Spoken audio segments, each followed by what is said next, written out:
Life of Ma Parker, a short story by Katherine Mansfield. When the literary gentleman, whose flat old Ma Parker cleaned every Tuesday, opened the door to her that morning, he asked after her grandson. Ma Parker stood on the doormat inside the dark little hall, and she stretched out her hand to help her gentleman shut the door before she replied. "We buried him yesterday, sir," she said quietly. "Oh, dear me, I'm sorry to hear that," said the literary gentleman in a shocked tone. He was in the middle of his breakfast. He wore a very shabby dressing gown and carried a crumpled newspaper in one hand. But he felt awkward. He could hardly go back to the warm sitting room without saying something more.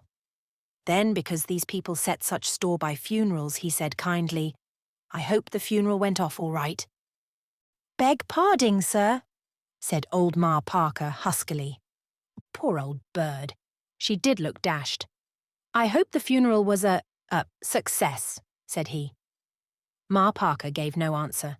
She bent her head and hobbled off to the kitchen, clasping the old fish bag that held her cleaning things and an apron and a pair of felt shoes. The literary gentleman raised his eyebrows and went back to his breakfast. "Overcome, I suppose," he said aloud, helping himself to the marmalade. Ma Parker drew the 2 jetty spears out of her toque and hung it behind the door. She unhooked her worn jacket and hung that up too. Then she tied her apron and sat down to take off her boots. To take off her boots or to put them on was an agony to her. But it had been an agony for years. In fact, she was so accustomed to the pain that her face was drawn and screwed up ready for the twinge before she'd so much as untied the laces. That over, she sat back with a sigh and softly rubbed her knees. "Gran Gran!" Her little grandson stood on her lap in his button boots. He'd just come in from playing in the street. "Look what a state you've made your Gran's skirt into, you wicked boy!" But he put his arms round her neck and rubbed his cheek against hers. "Gran, get us a penny," he coaxed. "Be off with you. Gran ain't got no pennies." "Yes, you have." "No, I ain't." "Yes, you have. Gives us one." Already she was feeling for the old, squashed, black leather purse. "Well, what'll you give your Gran?" He gave a shy little laugh and pressed closer. She felt his eyelid quivering against her cheek. "I ain't got nothing," he murmured. The old woman sprang up, seized the iron kettle off the gas stove and took it over to the sink. The noise of the water drumming in the kettle deadened her pain, it seemed. She filled the pail too and the washing-up bowl. It would take a whole book to describe the state of that kitchen. During the week, the literary gentleman did for himself. That is to say, he emptied the tea leaves now and again into a jam jar set aside for that purpose, and if he ran out of clean forks, he wiped over 1 or 2 on the roller towel. Otherwise, as he explained to his friends, his system was quite simple, and he couldn't understand why people made all this fuss about housekeeping. "You simply dirty everything you've got, get a hag in once a week to clean up, and the thing's done." The result looked like a gigantic dustbin. Even the floor was littered with toast crusts, envelopes, cigarette ends. But Ma Parker bore him no grudge. She pitied the poor young gentleman for having no one to look after him. Out of the smudgy little window, you could see an immense expanse of sad-looking sky, and whenever there were clouds, they looked very worn. Old clouds, frayed at the edges, with holes in them, or dark stains like tea. While the water was heating, Ma Parker began sweeping the floor. "Yes," she thought as the broom knocked. "What with one thing and another, I've had my share. I've had a hard life." Even the neighbours said that of her. Many a time, hobbling home with her fish bag, she heard them, waiting at the corner, or leaning over the area railings, say among themselves, "She's had a hard life, has Ma Parker." And it was so true, she wasn't in the least proud of it. It was just as if you were to say she lived in the basement back at number 27. A hard life. At 16, she'd left Stratford and come up to London as kitchen maid. Yes, she was born in Stratford-on-Avon. "Shakespeare, sir?" No, people were always asking her about him, but she'd never heard his name until she saw it on the theatres.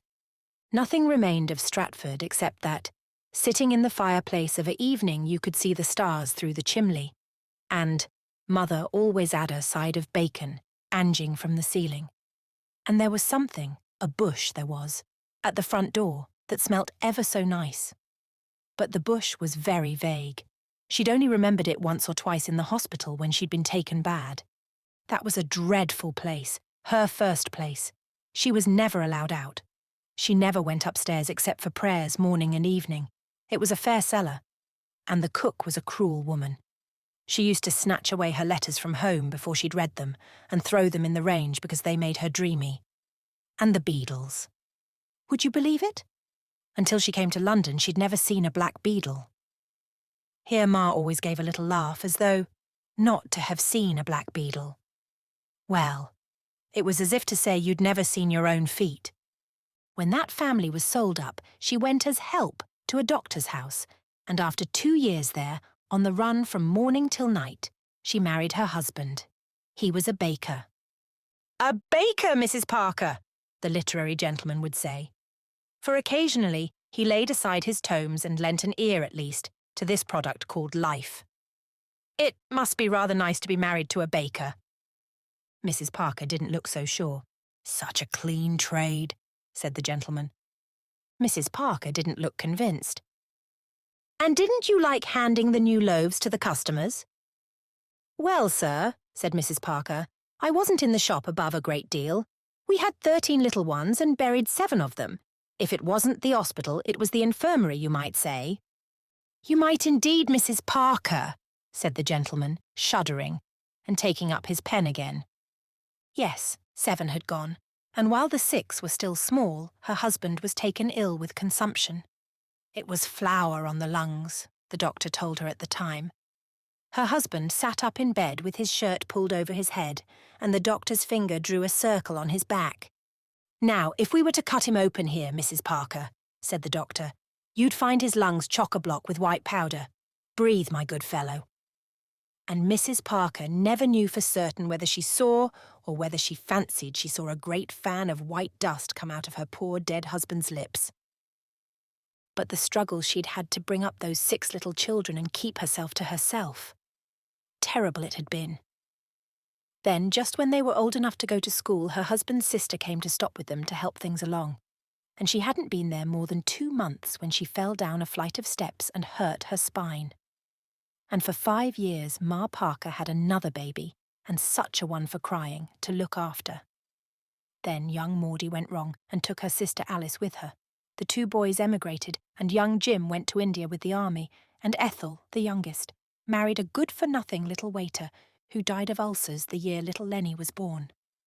And now little Lenny, my grandson. The piles of dirty cups, dirty dishes were washed and dried. The ink-black knives were cleaned with a piece of potato and finished off with a piece of cork. The table was scrubbed, and the dresser and the sink that had sardine tails swimming in it. He'd never been a strong child, never from the first. He'd been one of those fair babies that everybody took for a girl.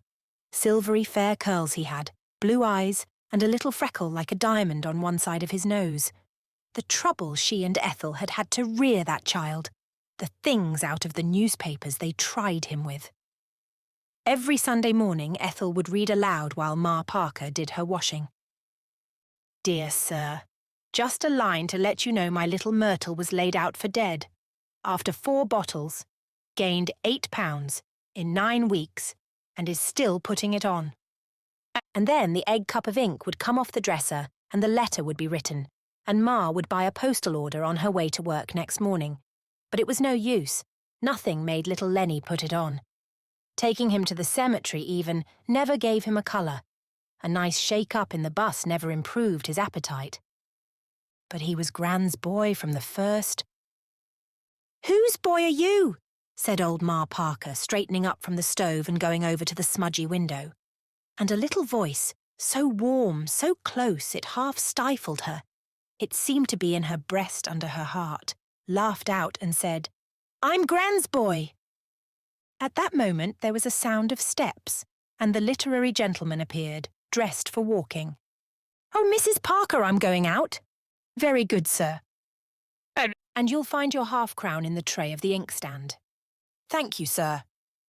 "Oh, by the way, Mrs. Parker," said the literary gentleman quickly, You didn't throw away any cocoa last time you were here, did you? No, sir. Very strange. I could have sworn I left a teaspoonful of cocoa in the tin. He broke off.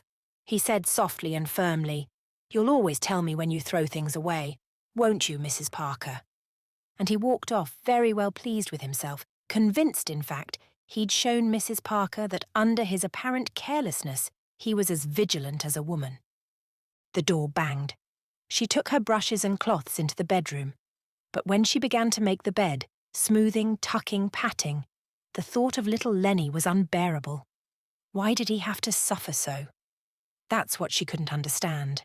Why should a little angel child have to ask for his breath and fight for it? There was no sense in making a child suffer like that. From Lenny's little box of a chest, there came a sound as though something was boiling. There was a great lump of something bubbling in his chest that he couldn't get rid of. When he coughed, the sweat sprang out on his head, his eyes bulged, his hands waved, and the great lump bubbled as a potato knocks in a saucepan. But what was more awful than all was when he didn't cough, he sat against the pillow and never spoke or answered or even made as if he heard. Only he looked offended. "It's not your poor old Gran's doing it, my lovey," said old Ma Parker, patting back the damp hair from his little scarlet ears. But Lenny moved his head and edged away. Dreadfully offended with her, he looked, and solemn. He bent his head and looked at her sideways as though he couldn't have believed it of his Gran. But at the last, Ma Parker threw the counterpane over the bed. No, she simply couldn't think about it. It was too much. She'd had too much in her life to bear.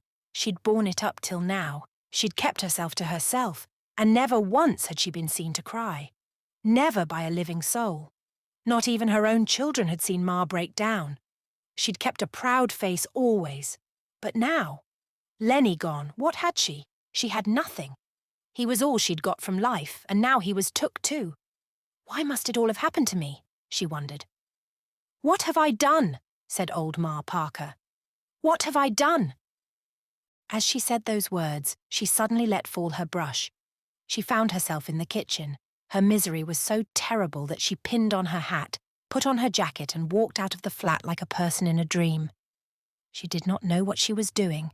She was like a person so dazed by the horror of what has happened that he walks away, anywhere, as though by walking away he could escape. It was cold in the street. There was a wind like ice. People went flitting by very fast. The men walked like scissors, the women trod like cats. And nobody knew, nobody cared. Even if she broke down, if at last after all these years she were to cry, she'd find herself in the lock-up as like as not. But at the thought of crying, it was as though little Lenny leapt in his Gran's arms. Ah, that's what she wants to do, my dove. Gran wants to cry. If she could only cry now, cry for a long time, over everything, beginning with her first place and the cruel cook, going on to the doctors, and then the 7 little ones, death of her husband, the children's leaving her, and all the years of misery that led up to Lenny. But to have a proper cry over all these things would take a long time. All the same, the time for it had come. She must do it. She couldn't put it off any longer. She couldn't wait any more. Where could she go? She's had a hard life, has Ma Parker. Yes, a hard life indeed. Her chin began to tremble. There was no time to lose. But where? Where? She couldn't go home. Ethel was there. It would frighten Ethel out of her life. She couldn't sit on a bench anywhere. People would come asking her questions. She couldn't possibly go back to the gentleman's flat. She had no right to cry in strangers' houses. If she sat on some steps, a policeman would speak to her.